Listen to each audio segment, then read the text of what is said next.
ব্যতিক্রম রাসূলের পথে মোরা চলবই এ জীবন বাজি রেখে দিনের নিশান মোরা বাংলার আকাশে উড়াবো আসবো না যত বাধা যত সাইক্লোন রাসূলের পথে মোরা চলবই এ জীবন বাজি রেখে দিনের নিশান মোরা বাংলার আকাশে উড়াবো মোরা কামানের মুখোমুখি দাঁড়িয়ে আল্লাহু আকবার বলবো আসবো না।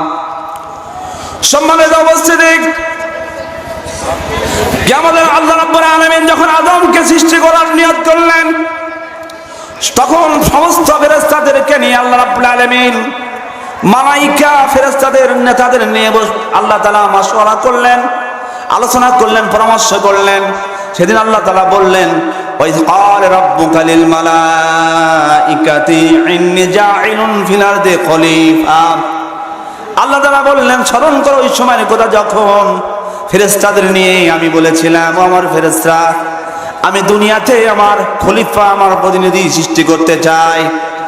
সেদিন ফেরেশতারা বলেছিলেন ও আল্লাহ তাআলা আমরা তো তোমার তাসবিহ তাহলিল জিকির আজকার করে থাকি, কেন তুমি নতুন করে তোমার খলিফা প্রতিনিধি সৃষ্টি করতে চাও?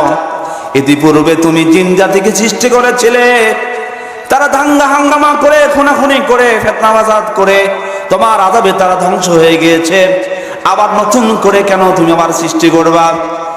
আল্লাহ তাআলা সেদিন বলেছিলেন আমি যাহা জানি তোমরা তাহা জানো না।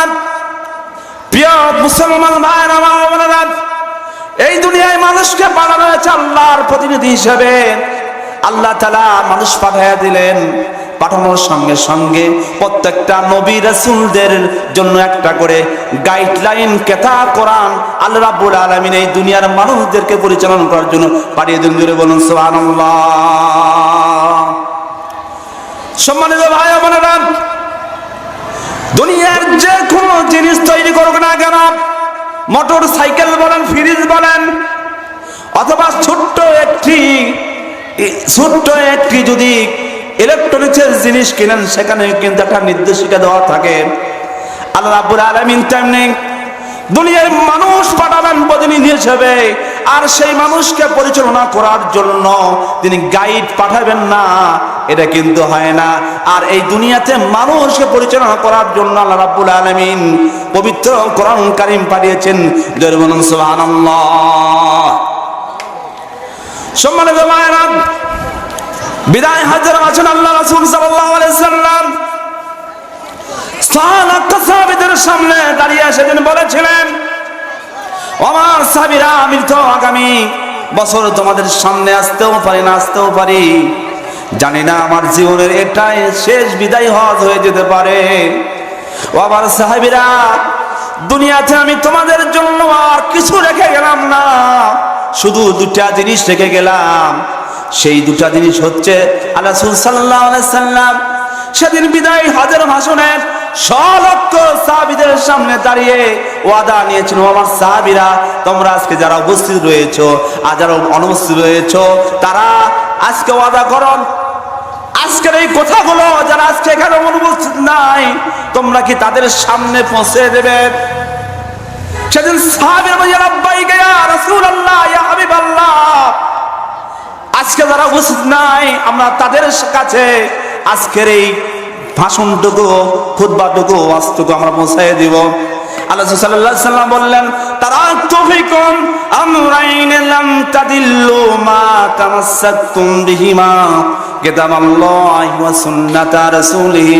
আল্লাহ সাল্লাল্লাহু আলাইহি সাল্লাম বললেন তারাকতু ফিকুম আমরাইন, আমার সাহাবীরা আমি তোমাদের সামনে দুটো জিনিস রেখে যাচ্ছি, একটা হচ্ছে কিতাবাল্লাহ আল্লাহর কোরআন, আর দুইটা হচ্ছে আমার সুন্নাত রাসূলুল্লাহ আমি রাসূলের আদর্শ।